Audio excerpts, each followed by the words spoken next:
That evening, I was babysitting my sister's 6-month-old daughter, Amy. My sister and her husband had a last-minute dinner party to attend, so after dinner they hurried out the door and handed me the baby monitor, telling me if Amy woke up, I could just give her a little milk and she'd fall back asleep. I was sitting in the living room with the heater on, half watching a late-night variety show. On the table was a mug of hot chocolate I'd just made and a slice of apple pie. The house was quiet, except for the laughter from the TV and the faint, steady sound of breathing coming from the baby's room through the monitor.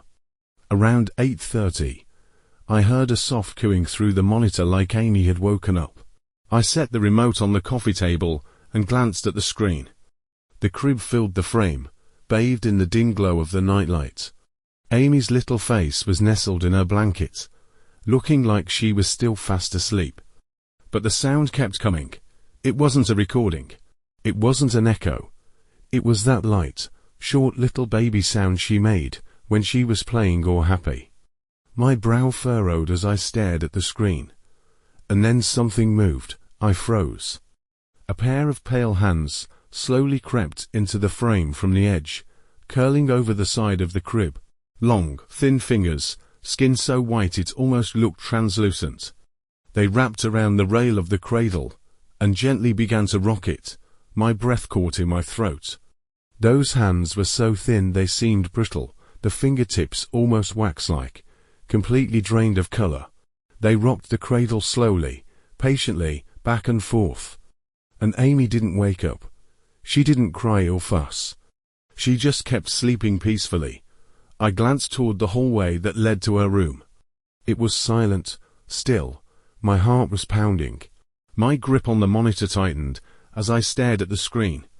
The hands were still there, still moving. I stood up slowly, careful not to make a sound, and started down the hall. With every step I took, the air seemed to grow colder. The nursery door was slightly ajar. I pushed it open. The soft glow of the nightlight filled the room. The cradle was still. Amy was sound asleep, her breathing calm and steady. I stood frozen at the doorway, scanning every corner of the room. Nothing, no one. Slowly, I walked to the cradle and looked down at her. She was fine. Her cheeks were warm and pink. No sign of anything wrong. I backed up toward the door, eyes sweeping the room one last time. Empty. When I went back to the living room, my palms were slick with cold sweat. The monitor screen was still on, showing only the quiet little crib, nothing else. I tried to convince myself it had been a trick of the light. Maybe a glitch in the video feed. I sat back down on the couch, clutching the monitor, not even bothering with the TV anymore. A few minutes passed. Then the monitor made another sound. This time, it was clearer, not a sleepy coo. It was Amy's soft little laugh, the kind she made when someone played with her. Every hair on my body stood on end. On the screen, her tiny body was shifting, moving slightly. The cradle was rocking, and then, slowly, those hands appeared again. This time they reached from behind the cradle, long fingers stretching out unnaturally slow, curling around the rail. They began to push it gently, rhythmically, like someone soothing a baby to sleep. I didn't blink. I couldn't. My mind was screaming to move, to go in there. Just as I was about to get up, the hands stopped. The fingers hesitated, then slowly withdrew, disappearing back out of the frame. And then the monitor's view jerked slightly. I froze. It took me a second to realize someone had touched the camera itself. Someone was in that room. I couldn't take it anymore. I bolted down the hallway and kicked the door open. There was no one. Only Amy, still asleep in the crib, completely undisturbed. The camera sat in the corner, lens pointed directly at me, quiet, innocent. I scooped her up, her little body warm in my arms, her breath steady. Her face was soft, relaxed, untouched. I held her tight and carried her back to the living room, turning on every single light in the house. For the next 2 hours, I sat on the couch holding her, staring at the monitor. The screen showed nothing but the empty crib, Nothing moved. When my sister finally came home, I didn't say a word. I just handed Amy over and told her she'd slept well, but I never told her what I saw. That night I worked late. By the time I left the office, it was close to 11. The car's heater was running full blast, and I had some light just playing to keep myself awake. The road was nearly empty, just the occasional car rushing past on the opposite side, its headlights streaking briefly in my rearview mirror. I knew this route home by heart, mostly low houses and stretches of open woods. At night, it was always eerily quiet. The little blue light on my dash cam blinked steadily. I glanced at it, just to make sure it was working. Right before the wooded stretch near my neighborhood, I suddenly saw a shadow in the road ahead. I slammed the brakes. Tires screeched against the asphalt, the car jolted, and my heartbeat shot straight into my throat. The headlights lit up the road clearly, and there was a child, standing in the middle of the street. He looked maybe 7 or 8, wearing light-colored clothes, head hanging down, arms limp at his sides, completely still. I gripped the steering wheel, frozen. Why would a kid be standing out here, in the middle of the night? There was nothing around but trees. I unbuckled my seatbelt and slowly cracked the door open. Cold air rushed in instantly, biting through my coat. I leaned out just enough and called softly, "Hey, kid, you okay?" No reaction. I stepped out, hands shoved into my pockets, and walked a couple steps closer. The road was empty. I stopped dead. I looked around. The woods on either side were silent except for the faint rustle of wind through the branches. I turned back toward the road. Nothing. No child. But I saw him. I know I did. A chill crawled up my spine. I hurried back into the car, locked the doors tight, and hit the gas. When I finally pulled up to my driveway, my palms were slick with sweat. I went inside, took off my coat, and had to stand there breathing for a minute just to calm myself down. But the image wouldn't leave my head, that little figure, head down, standing in the middle of the road. I decided to check the dashcam footage. Maybe I'd imagined it. I took out the memory card, plugged it into my laptop, and scrubbed it forward to the part where I'd slammed on the brakes. There he was. Clear as day on the screen, a small child in the middle of the road, hair a messy tangle hanging over his face, drowning in an oversized pale shirt. I stared at the screen, my fingers frozen on the trackpad, an uneasy feeling twisting in my stomach. And then, on the video, he moved, slowly. He lifted his head. The camera glitched for a half a second. Then he bent down, his limbs folding in an unnatural way, and dropped onto all fours, crawling toward the car with inhuman speed. My breath caught. On the dashcam footage, he suddenly lunged right up to the lens. His face pressed against it from below, his neck twisted at an impossible angle, mouth gaping wide like he was about to climb through the camera itself. I froze, staring. On the footage, his hand reached up and smeared across the driver's side window. But when I was actually sitting in that driver's seat, there was nothing there. I glanced around my living room instinctively. It was quiet, too quiet.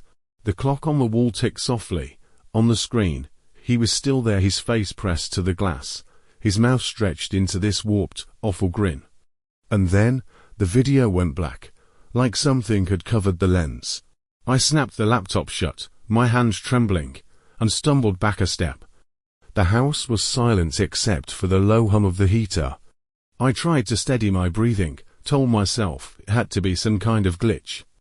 A trick of the shadows, anything logical. I grabbed the TV remote and turned it on, desperate for some noise to drown out the silence. That's when my phone buzzed. It was a notification from the dashcam app. New footage detected. An unknown object appeared outside your car window. My grip loosened. The phone slipped out of my hand and hit the floor. My heart pounded so hard it drowned out everything else. Slowly, I walked to the window and peeked through the curtains. My car sat quietly in the driveway, perfectly still, nothing strange. But the notification was still flashing on my phone screen. I picked it up with shaking hands and tapped the alert. The video started playing. It showed my car parked out front, just minutes ago. And on the driver's side window, there was a face pressed against the glass. Filthy, features blurred and indistinct. But the mouth too wide, twisted upward in a grotesque smile. I knew it wasn't any neighborhood kid. And I knew for a fact that when that was recorded. I was sitting in the car, and I saw nothing. After that night, I never drove home alone that late again. I was sitting at my desk, the lighting soft and warm, the microphone on. Behind me was the wall I always used for streaming a couple of band posters, some string lights draped casually. On my monitor, the chat scrolled endlessly, same as always. Some people were saying hi, some were asking if I was going to play a horror game tonight. I took a bite of the leftover pizza I'd been working on, chewed, and laughed into the mic. Yeah, we'll play in a bit. Chill. Let me finish my drink first. The Coke next to me was still fizzing. Beside it was an unopened bag of chips I planned to snack on while playing. The viewer count was climbing. Chat was moving faster, full of random comments. I glanced at the list of viewers out of habit, seeing if there were any familiar names. That's when I noticed a new #1user_deceased. I paused. Weird. I'd never seen anyone use a name like that. A little morbid, kind of gross humor. I frowned, but didn't think too hard about it, and went back to chatting with everyone, still talking about the game. Not long after, that same account sent a message. The door behind you just opened. I froze. My head turned instinctively toward the door. It was shut tight, locked, nothing, but suddenly the chat exploded. People started spamming messages, some saying they saw a shadow by the door, some swearing there was someone standing behind me, others saying, it just moved. The messages came so fast they blurred. I stared at them for a few seconds, a strange heaviness creeping up my spine. I turned back to look at the door. It was perfectly still, completely normal. I forced myself to breathe, to keep calm. I made my voice sound relaxed and light, kept talking like nothing was wrong, but my palms were already sweating. A few minutes passed, then that same account posted again. Now it's right behind the door. The room went silent. Even the tiny ticking of the clock in the background felt painfully loud. Chat went wild, messages flying by. The doorknob moved. Look behind you. Oh my God, it's coming closer. I turned my head just a little, catching the door in my peripheral vision. It still hadn't moved, but the air felt heavier, like there was something else in the room with me. I didn't look at the chat again. I didn't even try to joke it off. I just smiled into the camera and said, as casually as I could, all right, that's it for tonight. I ended the stream. The screen went black. I sat in my chair, unmoving, listening to my own breathing in the sudden stillness. After a long time, I finally got up. I walked to the door, put my hand on the knob, counted silently in my head, and then yanked it open. The hallway was empty, nothing there. I let out a shaky laugh, telling myself it was just some troll messing with me. When I came back to my desk, I glanced at the monitor. The streaming platform was still open. The chat was frozen on the last message from #_deceased. I hesitated for a long time before opening the replay. I scrubbed through until the moment I turned my head to look at the door. On the video, while I was looking at the door, a shadow under the door shifted. It moved. It crawled upward slightly, like something was slowly rising from the floor. When I turned back to face the camera, that shadow slid back down, out of sight. My stomach turned. I went back a few more seconds. This time, the door cracked open just a sliver, barely enough to notice, and from that tiny gap, a single pale finger crept out. It rested on the edge of the door frame.